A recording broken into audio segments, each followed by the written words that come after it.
Saudamos todos vocês que nos acompanham. Hoje vamos falar sobre a mediunidade de psicofonia, às vezes erradamente denominada de incorporação, dos médiuns que apenas ouvem vozes e da música transcendental. Não julgueis para não seres julgados. Este é o tópico do quadro Cristo e Nós no Terceiro Milênio. E a pergunta enviada por telespectadores é se nós podemos, segundo o Espiritismo, dar alguma credibilidade à astrologia. Bem-vindos a todos, em nome da Fraternidade Legítima, ao Diálogo Espírita.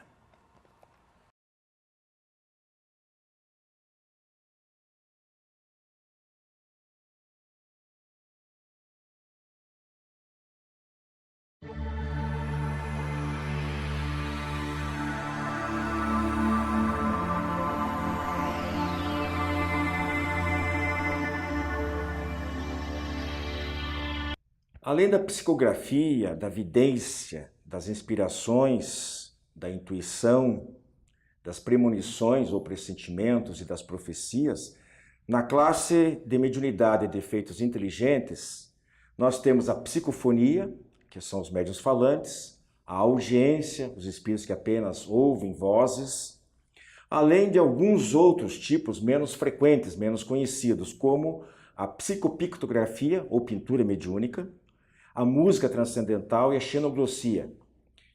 Hoje nós vamos falar sobre a psicofonia, que é bastante comum, e sobre a música transcendental.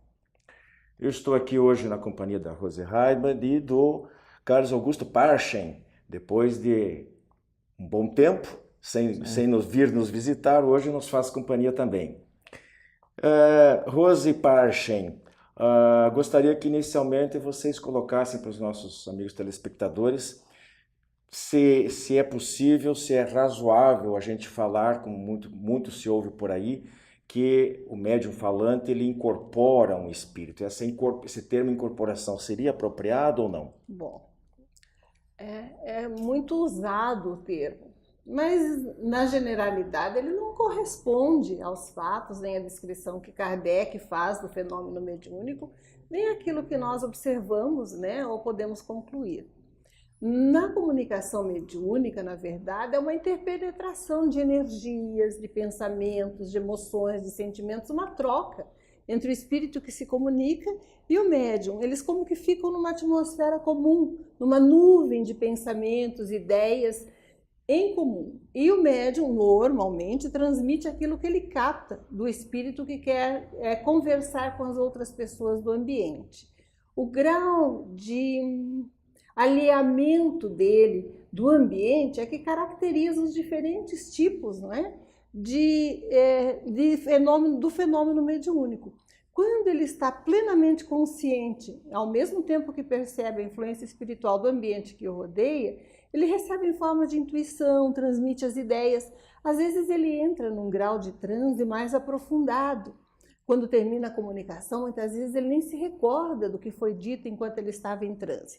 Mas ele permanece, né? Sabemos, próximo ao seu corpo, vigilante, atento à comunicação e tem o poder de controle sobre ela. Então, incorporação, na generalidade dos casos que nós conhecemos, não é bem o caso, porque parece que o espírito toma o corpo do médium e entra dentro dele. Um espírito equilibrado, ou num ambiente de controle, ainda que um espírito sofredor, isso não acontece. Ô Parchen, Kardec, no livro dos médiuns, ele primeiro examina, não sei se necessariamente nessa ordem, mas ele compara inclusive a psicografia, que nós examinamos aí alguns programas atrás, e a psicofonia. E ele diz que sim, há essa transmissão de pensamentos, etc. Mas ele admite uma certa, digamos, talvez, não sei se concorda, que poderíamos colocar assim como uma incorporação parcial. Ele fala que na psicografia, às vezes, é uma mera transmissão de pensamento, mas às vezes o espírito comanda o braço, tanto que nós sabemos que alguns médiuns, o Chico Xavier algumas vezes também, ele tabulava uma conversação com certa pessoa enquanto o braço psicografava normalmente. E ele diz que na psicofonia a única diferença é que em vez do braço, o espírito comanda os órgãos vocais do médium para falar. Como é que você conjuga essas informações que a Rose acabou de trazer com essas colocações de Kardec? Reforça essa tese? Reforça sim. Eu acho que a Rose colocou bastante bem essa questão. Na verdade, o termo a incorporação, nós temos que entender um grau de domínio sobre a mecânica nervosa deste médium, ou seja, o domínio ou da voz ou da mecânica da escrita, na psicografia ou na psicofonia. Essa interação pode ser maior ou menor. Eu vou usar um exemplo bem prático. Nós, às vezes, estamos nos nossos computadores e temos um problema técnico. Você pode ligar para uma assistência técnica e ele te orienta por telefone. Isso eu diria, eu faço o conserto, eu estou captando uma ideia e estou a transformando. Mas existem softwares onde o assistente técnico assume o comando do meu computador integralmente e processa. Na verdade, eu não abandonei o comando do computador, mas ele assume o comando integral. Temporário. E que equivaleria à incorporação. Kardec está muito correto e descreveu isso muito bem, e a Rose foi muito feliz em definir essa incorporação como realmente sendo o domínio que o espírito exerce sobre o equipamento nervoso do médium, seja para a fala, seja para a escrita, sendo em menor grau a transmissão do pensamento, em maior grau de domínio a própria escrita mecânica ou a psicofonia inconsciente. Pois é, interessante. Eu achei interessante essa analogia sua, esse exemplo, porque eu pensei em algo parecido. Eu imaginei a seguinte: o aparelho de televisão ele trabalha com ondas eletromagnéticas e tal, simplificadamente, porque eu também não sou técnico. Mas o que acontece? Quando você vê a imagem, de uma imagem qualquer, mas principalmente de pessoas, pela tela da televisão, é evidente que essas pessoas não estão realmente dentro do aparelho, né? Isso nem criança hoje em dia não pensaria desta maneira. Mas o que acontece? Com o afastamento do espírito médium, um pouco ou mais ao lado, e essa é a grande diferença, que não há uma substituição de um espírito por outro. Por isso que não há incorporação, porque essa substituição não é possível, porque a ligação se faz desde o momento da concepção. Claro, os laços vão se estreitando, nós falamos aí algumas oportunidades. É todo um processo. E a partir do momento em que houver o rompimento, o afastamento total do espírito que reencarnou naquele corpo, há a morte física. É a morte do corpo físico. Então, no caso você falou do computador, eu tinha lembrado da televisão.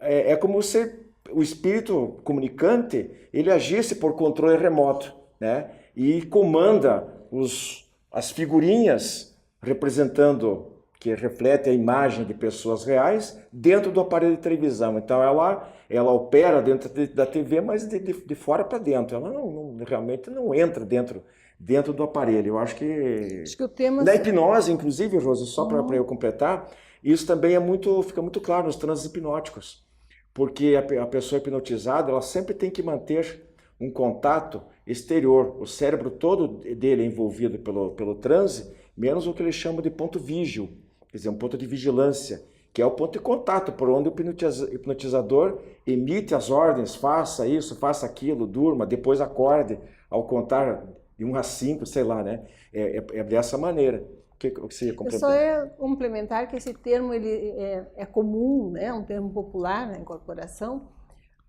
e nasceu da observação, acreditamos, né? De casos de pessoas que ficam temporariamente sob influência de espíritos desequilibrados por problemas kármicos ou de afinidade, né? E que parece que perdem o controle de si mesmas. De qualquer forma, não há substituição de espírito nem o domínio total. Cada um é dono de si mesmo, né, e pode se comandar. Num processo doentio, porém, como uma simbiose desse tipo, muitas vezes a pessoa tem dificuldade de exercer esse comando até que consiga, juntamente com esse espírito ruim, né, ou ignorante que a influencia temporariamente, equilibrar-se novamente pela moralização. Isso aí. Parchin, em relação aos médiuns chamados audientes, aqueles que ouvem vozes, como é que... Tem uma classificaçãozinha, né? 2 tipos de vozes que se ouvem. Gostaria que você comentasse um pouquinho, por favor. Bem, nós precisamos separar essa questão do ouvir. Não é? Quando nós temos a voz direta, os espíritos realmente fazem com que no ambiente haja o som equivalente à voz. Porque na voz nada mais é do que vibrações do sistema de ar, né, de ondas transmitidos, que vibram, que nos permite escutar. Já o outro tipo é aquela voz que o médium ouve no seu interior. Porque nós temos que lembrar, assim como a visão, como o tato, a audição, ela não ocorre no nosso aparelho, né, auditivo, mas sim no nosso cérebro, que interpreta as vibrações.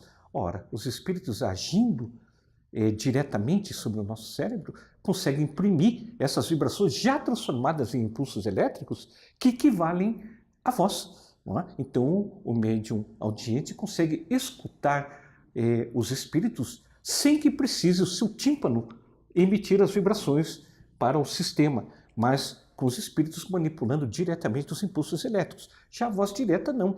Outras pessoas que estivessem no ambiente também ouviriam, visto a vibração partir de algum outro ponto ou diretamente do próprio ar sendo vibrado pela manipulação energética dos espíritos. A respeito disso aí, apenas a título de ilustração, né? Nós temos alguns, no caso de audição, um caso que mais, talvez os mais conhecido, um dos mais conhecidos, é o que teria ocorrido com Mozart, que teria composto no seu leito de morte, né, o seu famoso Requiem, ou Requiem, né, sobre voz. Ele ouvia a voz ali. Aliás, no leito de morte, é muito comum, nós falamos aí no programa passado. Agora eu queria passar ainda a tecer alguns comentários sobre a música transcendental. Tem alguns casos muito interessantes aqui que a gente gostaria de passar para vocês, talvez não dê tempo de fazer muitos comentários. Então, um dos casos mais conhecidos é uma médium americana chamada Rosemary Brown. Aliás, americana não, perdão, inglesa, né? E ela era uma simples dona de casa, com rudimentos de educação técnica de música, né? E precisando de piano, no caso dela. E ela, entre 1900 até 1971, até era para ter pesquisado se ela ainda está encarnada ou não, não sei. De qualquer maneira, até 1971 ela havia composto 400 músicas inspiradas por espíritos diversos. Segundo os relatos, seriam de autoria de Liszt, Chopin, Beck, Schubert, Schumann e Debussy. E ela teve esses fenômenos desde os 2 anos de idade. Nossa. Né? Então é uma coisa impressionante quando teve uma primeira visão para isso aí. Ela era com Liszt as primeiras composições. Ela foi entrevistada, inclusive, que se apresentava com uma certa frequência na BBC de Londres, né? E tinha uma audiência muito grande. Agora, em relação à música, Parshin e Rose, existem também 2 tipos, né? Uma que são defeitos físicos, que os instrumentos às vezes tocam sozinhos, sem ninguém tocar nos instrumentos, né? Ou simplesmente no ar, mais ou menos o que você acabou de colocar, né? Sobre as vozes. Se ouve, mas não se vê nada, nem ninguém. E a outra é aquela que o médium Inspirado, né? Ou as notas, ou a própria letra. Dizem né? que Noite Feliz foi assim, né? Pelo menos há um registro, né? Não confirmado inteiramente, de que ele teria sido recebido, a canção teria sido recebida por inspiração completa. Não tenho comprovação, não achei, pesquisei, já não achei comprovação, há alguns relatos, mas é bem interessante. Então, e aí um outro caso também muito, muito interessante, foi publicado em 1991, numa revista que já está extinta, a revista Manchete da época. O médium americano Jason Lin teria psicografado a letra de 13 músicas e fez profecias transmitidas por John Lennon. Isso entre 1980 e 1982. Em 89, conforme pedido do ex-Beatle, foi publicado o livro Paz Final, no qual ele falou da queda, algumas previsões, né? Não se sabe se isso realmente pode ser, a que grau de credibilidade a gente pode dar, até porque o assunto profecia já ficou no nosso programa passado, né? Mas de qualquer maneira ele falou sobre descoberta de novos chakras, etc. Mas o principal que nós estamos falando aqui é o aspecto da música. Ainda falando Beatles, Paul McCartney declarou que ele recebeu a influência do espírito de George Harrison na composição da música Wait for You Friends to Go. George Harrison, sim. Que traduzindo seria esperando seus amigos partirem. Sugestivo. Nossa, nem fale, eu já ficaria preocupada se fosse ele. E que a facilidade para compor teria decorrido a presença e quase exigência de George em direcionar a atividade. São declarações do Paul McCartney, né? Era ele que estava escrevendo segundo o que ele declarou. Tive um feeling, era ele mesmo, a canção escreveu-se sozinha. O Anuário Espírita, publicado pela ID, lá do interior de São Paulo, de 2008, ele fala de um americano chamado Jay Greenberg, que teria manifestado uma faculdade estranha. Eu vi isso na televisão, essa história.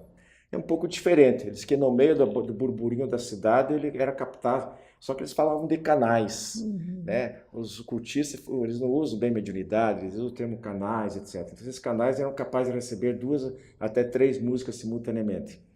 E aí, só para fechar, para dar mais uns segundinhos para vocês dois, o Globo Repórter de 22 de agosto de 91, Jorge Resine, vocês conhecem, né, naturalmente, desencarnou acho que ano passado, jornalista, radialista, publicitário, escritor, ele era também médium espírita. E não foi, desencanou em 2008. Então, nessas condições, ele recebeu inspiração para músicas de vários compositores mais da antiga, da ala mais antiga do Brasil, né? E nesse Globo Repórter entrevistaram um especialista. Ele, especialista, falou: olha, não dá para dizer que é uma fraude. Não posso também afirmar com toda certeza que é um fato consumado, mas tem que ser estudado mais cientificamente. Eu queria que só vocês fizessem um rematezinho sobre esse aspecto de não se acreditar em tudo que se ouve, que se fala de qualquer pessoa, mas que também não se pode negar os fatos, né, Parche? Não se pode negar.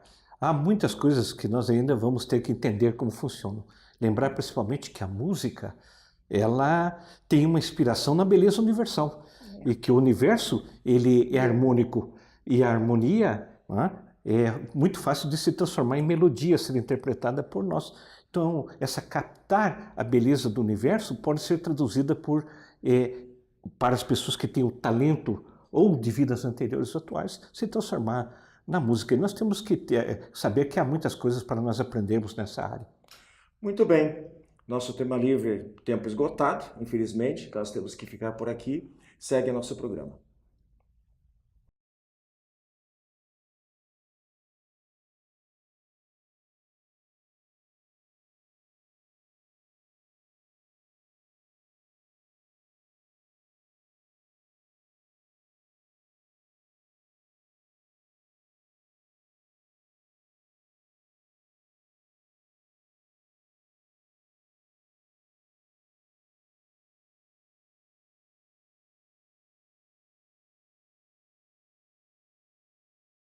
A revista Ser Espírita propõe um novo olhar sobre a vida encarnada. É o espiritismo sintonizado no século XXI, revendo os princípios fundamentais da doutrina espírita sob a ótica da filosofia, ciência e religião. Nesta edição, o destaque é para a entrevista com o médium Mauri Rodrigues da Cruz, fundador da Sociedade Brasileira de Estudos Espíritas. Imperdível. Para conhecer os demais fascículos, visite o site www.serespirita.com.br.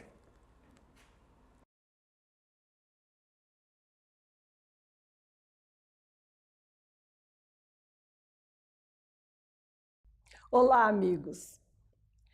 O tema de hoje nos lembra aquela passagem de Jesus em que ele falou que nós não deveríamos julgar para não sermos julgados. Ele falou assim: não julgueis para não serdes julgados, porque com o juízo com que julgardes, também sereis julgados. Com a medida com que medirdes, também vos medirão.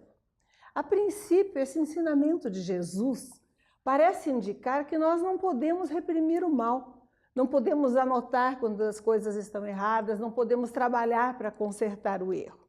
Não é isso, com certeza, que ele quis dizer, porque ele mesmo, quando havia um erro flagrante, ele dizia, apontava a conduta correta.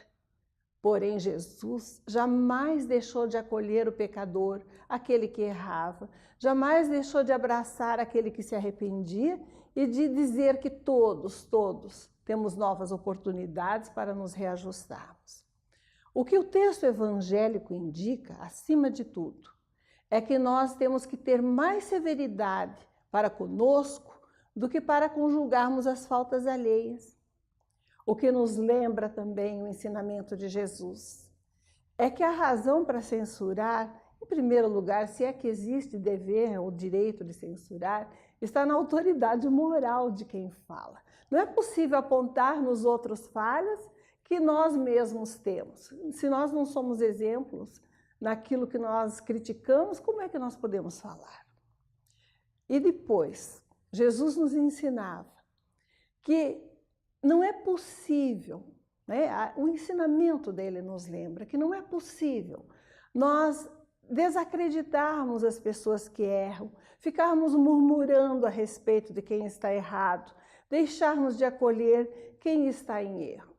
O que ele, acima de tudo, nos lembrava é que, ao lado do dever de reprimir o mal e o abuso, está o dever também de trabalharmos para a orientação, para a instrução, para que as pessoas tenham mais condições de acertar. Não é possível e não existe o direito de nós apontarmos o mal apenas para desacreditar, para desmoralizar a pessoa que o cometeu. Isso é injustificável no comportamento cristão. Além do mais, temos que nos lembrar, só julga quem não conhece. O juiz que conhece um fato, ele nem tem condições de julgar, porque ele esteve dentro do fato, ele está impedido, ele conhece o que aconteceu. Quem julga é quem aprecia provas, analisa documentos, porque não conhece. Pode se enganar.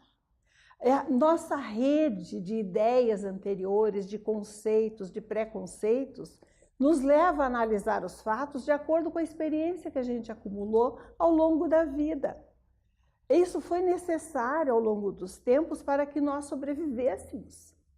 Quando um homem primitivo escutava um sibilo, ele tinha que imaginar que era uma cobra, um animal feroz e sair correndo, ele não precisava enxergar. Esses sobreviventes nos passaram a sua carga de experiência, se é que não éramos nós mesmos, né?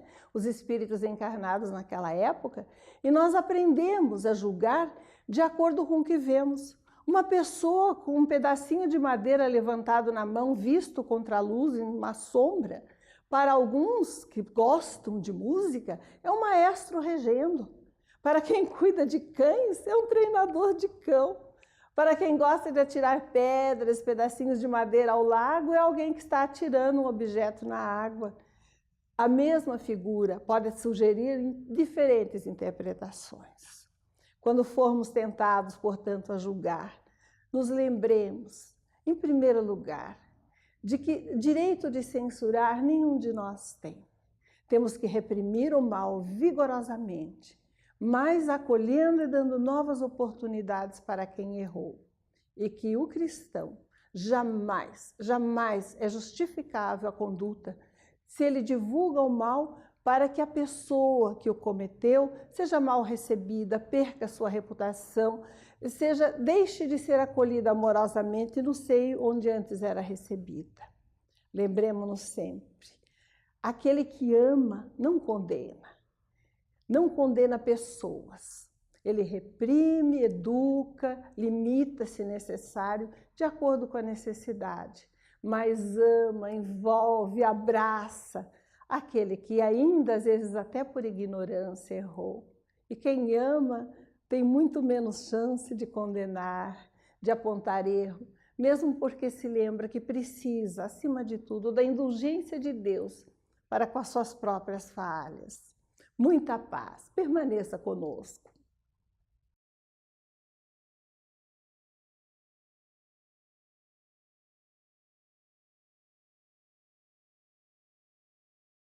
Prezados amigos, os espíritas falam, é a pergunta que nos enviaram, sobre outros mundos habitados. Eles influenciam a vida dos terráqueos? Nos perguntam. A astrologia é uma ciência ou uma farsa? Muito inteligente a pergunta que nos enviaram, que na verdade são duas. Uma coisa é admitir algum tipo de influência como exercido, da Lua sobre a vida, alguns fenômenos da vida aqui na Terra. Outra bem diferente, né, é pressupor que a posição dos astros, na hora do nascimento, ou mesmo num determinado momento da vida da pessoa, possa criar certos determinismos e influenciar a vida das pessoas, né, na sua vida profissional, na sua vida amorosa, no seu dia de trabalho, na saúde, etc. Um aspecto mais sutil que se encontra nessa pergunta é se habitantes de outros mundos podem nos influenciar. E nós responderíamos que sim, porque não só pela solidariedade, pela hierarquia de todos os mundos, né, dos astros que existe no universo criado por Deus, pode haver essa influência à distância, como também esses seres que habitam esses outros mundos possam eventualmente se comunicar mediunicamente conosco aqui na Terra. Agora, sobre a influência de astros sobre a vida humana de um modo geral, os espíritos às vezes até intempestivamente são categóricos em dizer que não, né?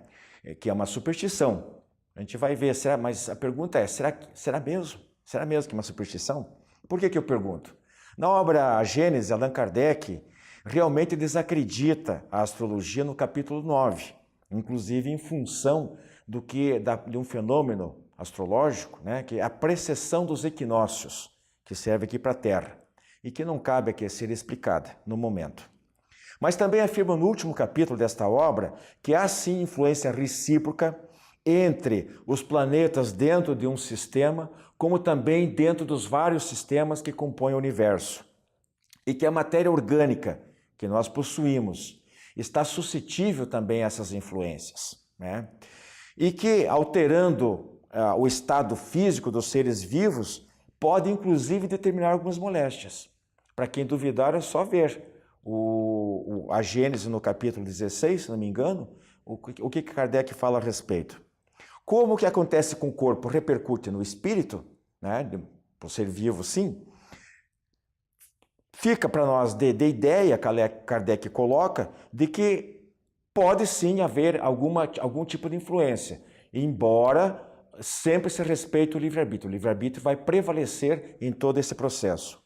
No livro As Vidas Sucessivas, de Albert Rochat, ele reproduz um texto de um outro estudioso, autor de uma série de livros tratando da maneira científica dessa questão. O título é Predeterminação e Livre-Arbítrio do ponto de vista da influência astral.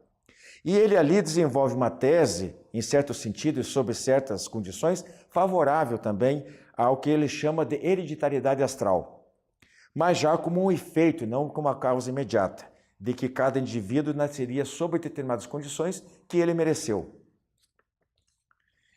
Nesse mesmo sentido está uma afirmação do livro Viagens e Entrevistas de Divaldo Pereira Franco. O título do livro é esse, não é que é o livro do Divaldo. E que ele diz assim, a certa altura, as pessoas renascem dentro de determinadas conjunções de natureza astral, mas o que induz o indivíduo na reencarnação são os seus atos pretéritos. Mais enfaticamente, essa ideia encontramos no livro Atualidade do Pensamento Espírita, agora sim, do Espírito Viana de Carvalho, mas psicografia do Divaldo. Abre aspas, em razão dos seus créditos e débitos, poderá reencarnar-se, isto sim, sob a vibração deste ou daquele corpo celeste, mas sem que essa ação, né, essa influência, uma ação de tal ordem que modifique o quadro de suas experiências. Consultando mais uma fonte espírita, o livro O Crime, a Psicografia e os Transplantes, de Freitas Nobre, ele cita Emmanuel, que também se pronunciou em algumas oportunidades favorável, segundo ele, de que haveria algum tipo de possibilidade de influência astral. Globo Repórter, de 25 de junho de 2004, uma pesquisa da Universidade de Brasília, com previsões diagnósticos astrológicos de fatos já passados, comprovou que de 100 leituras, 96% estavam corretas. O pesquisador diz, os resultados não validam e nem não validam, mostram que o assunto merece um tratamento científico. No caso de se fazer um mapa astral, né, da ordem do nascimento, a gente pergunta só para a reflexão de vocês, e o que acontece quando você é programada uma cesárea? Porque daí o curso natural da natureza é interrompido. Programa-se uma data bonita ou de conveniência da família e aí modifica-se todo o destino da pessoa porque os astros naquele momento estavam numa conjunção diferente, é uma coisa para nossa reflexão. Então, diante do exposto, a gente pensa assim, que de um pequeno grau, né, somente como consequência, não causa, pode haver sim algum tipo de influência dos astros na vida dos seres humanos. Poderia apontar até o resultado evolutivo, como diz, como consequência. mas não seria nunca uma influência a ponto de exercer uma pressão incontrolável, determinista, nem muito menos infalível, que não seria capaz de muito menos influenciar a vida moral da pessoa, né? Algumas tendências apenas do ponto de vista da vida física, sempre prevalecendo o livre-arbítrio que dá a palavra final em qualquer situação. Vamos pesquisar, estudar mais, quem sabe uma outra oportunidade a gente possa se estender um pouquinho mais sobre esses comentários. Até a próxima semana.